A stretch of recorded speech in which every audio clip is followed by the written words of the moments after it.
آج کل ہم جس دور میں گزر رہے ہیں ہمارے ہاں بہت ساری ایسی چیزیں پائی جاتی ہیں کہ جن کا شریعت کے ساتھ تو کوئی تعلق نہیں ہوتا، لیکن ہم بذات خود فیصلے کر بیٹھتے ہیں کہ ہم جو کام کر رہے ہیں وہ شریعت کے مطابق کر رہے ہیں، اور شیطان نے ہمارے لیے ہمارے ان اعمال کو ایسا مزین کر دیا ہے کہ ہم اپنے ہر کام کو شریعت سمجھ کر رہے ہوتے ہیں، لیکن شریعت نہیں ہوتی، اس چیز کا تعلق شریعت کے ساتھ، اسلام کے ساتھ نہیں ہوتا، نبی کی سنت کے ساتھ نہیں ہوتا، قرآن اور حدیث کے مطابق وہ کام نہیں ہوتا۔ اور پھر اس پر سب سے بڑا عذاب یہ ہے کہ ہم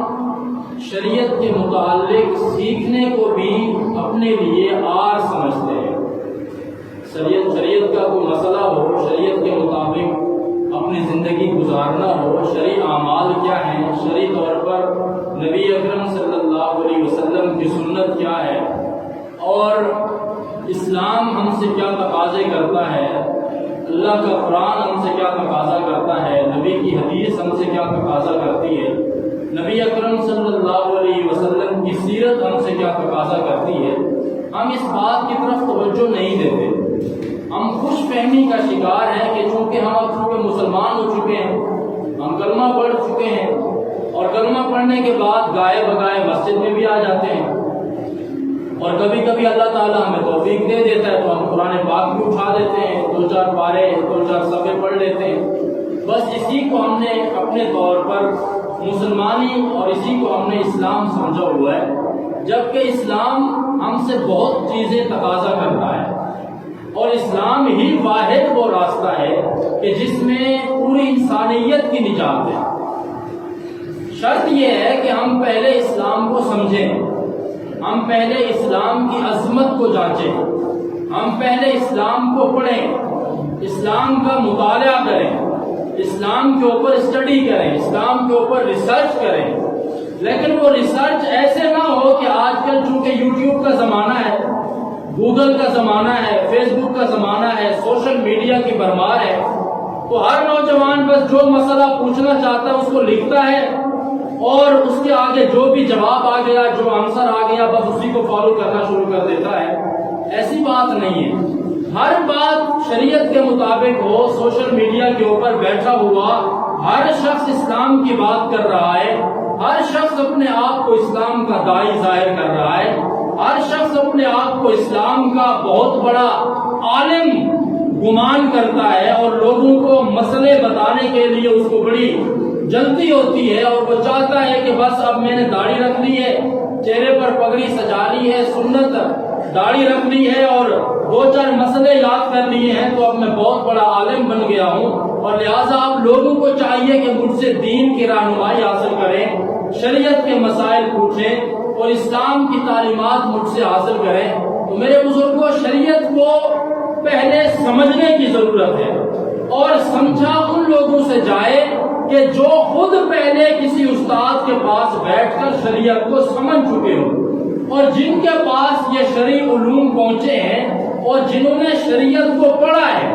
اور جنہوں نے شرعی اصولوں کو اور شرعی تعلیمات کو اور علم دین کو کسی استاد کے سامنے بیٹھ کر علم حاصل کیا ہے، باقاعدہ اس کے سامنے زانوِ تلمس طے کرنے کے بعد، اس کی شاگردی حاصل کرنے کے بعد اس نے اللہ کے دین کو سمجھا ہے،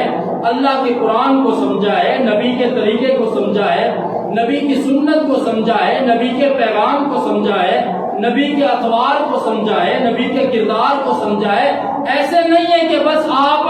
2-4 دن جو ہے صرف کرتا پہن لیں اور داڑھی رکھ لیں اور پگڑی پہن لیں اور آپ عالم دین بن گئے ہیں اور آپ شریعت کے ٹھیکیدار بن گئے ہیں۔ یہی وجہ ہے کہ آپ تھوڑا سا غور کریں، آج سے کچھ عرصہ پہلے، 20 سال پہلے، 40 سال پہلے چلے جائیں تو ایک گاؤں کے اندر ایک عالم ہوا کرتا تھا، یا ایک حافظ ہوا کرتا تھا، یا ایک قاری قرآن ہوا کرتا تھا، لیکن اس کے باوجود فتنے نہیں تھے، اس کے باوجود جھگڑے نہیں تھے، کوئی لڑائیاں نہیں ہوتی تھی، کوئی اختلافات نہیں ہوتے تھے، اور وہ سارے لوگ حافظ جی سے جا کر مسائل معلوم کیا کرتے تھے، اور حافظ جی بھی بڑے امانت دار ہوتے تھے، بڑے دیانت دار ہوتے تھے۔ اگر کوئی ان سے مسئلہ پوچھنے آتا، اگر انہیں مسئلے کا علم ہوتا تو بتا دیا کرتے، اور اگر مسئلے کا علم نہ ہوتا تو صاف کہہ دیا کرتے بھائی مجھے پتا نہیں ہے، میں کسی اپنے بڑے سے پوچھ کر آپ کو بتاؤں گا، لہٰذا آپ مجھے کل آ کر پوچھیں۔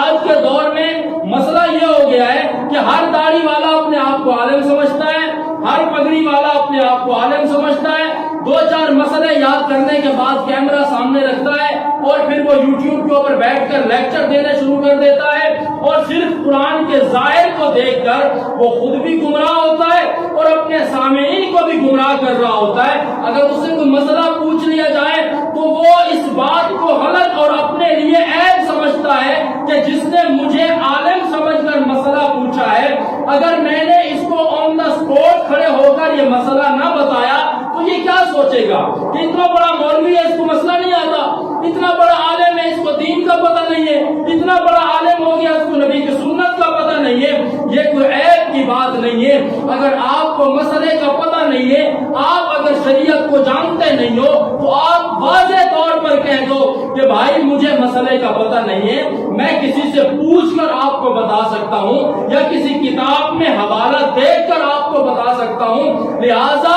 نہ سننے والا گمراہ ہو، نہ سنانے والا گمراہ ہو، نہ پوچھنے والا گمراہ ہو، نہ بتانے والا گمراہ ہو، نہ مقتدی کا عقیدہ خراب ہو، نہ امام کا عقیدہ خراب ہو، نہ وہ جو اپنے زعم میں خود کو عالم سمجھتا ہے وہ کم از کم نہ خود گمراہ ہو نہ کسی اور کو گمراہ کرے۔ شریعت کو ہم نے لاوارث سمجھا ہوا ہے، اسلام کو ہم نے لاوارث سمجھا ہوا ہے کہ بس جس کا جی چاہے اٹھے، دو چار ترجمے کے قرآن پاک کو ایک دو مرتبہ پڑھے اور عالم بن کر یوٹیوب پر بیٹھ کر دین کی تشریح کرنا شروع کر دے۔ ایسی بات نہیں ہے۔ جس طرح ہر فن کے اندر اس کے سکھانے والے ہوتے ہیں، آپ پلمبر بننا چاہتے ہو آپ کو کسی استاد سے جا کر پوچھنا پڑے گا، آپ ویلڈنگ کا کام کرنا چاہتے ہو آپ کو کسی کو اپنا استاد بنانا پڑے گا، آپ سائنس میں آگے بڑھنا چاہتے ہو آپ کو کسی کے آگے جا کر بیٹھنا پڑے گا،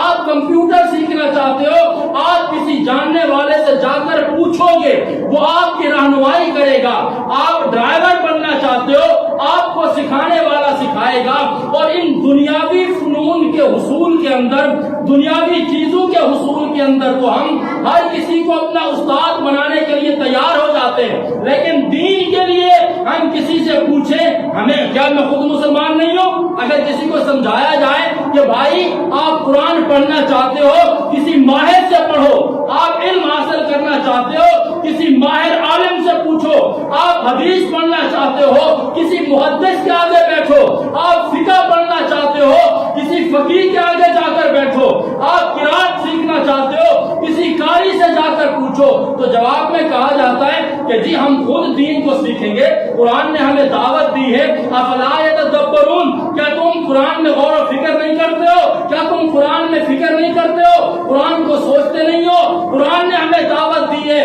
کہ مجھے پڑھو، قرآن نے مجھے دعوت دی ہے مجھے سمجھو، قرآن نے آپ کو دعوت یہ دی ہے کہ آپ سمجھو لیکن ہر کسی سے نہ سمجھو بلکہ اس سے سمجھو جس نے پہلے قرآن کو خود سمجھا ہو، اور تاکہ وہ خود بھی گمراہ نہ ہو آپ کو بھی گمراہ نہ کرے۔ جو علم آپ کسی سے حاصل کرنا چاہتے ہو آپ ایسے ماہر سے سیکھو جو شریعت کو خود کو بھی جانتا ہو، جس کے اوپر شریعت کے اوپر اس کو مکمل دسترس ہو، تاکہ وہ خود بھی گمراہ نہ ہو وہ آپ کو بھی گمراہ نہ کر بیٹھے۔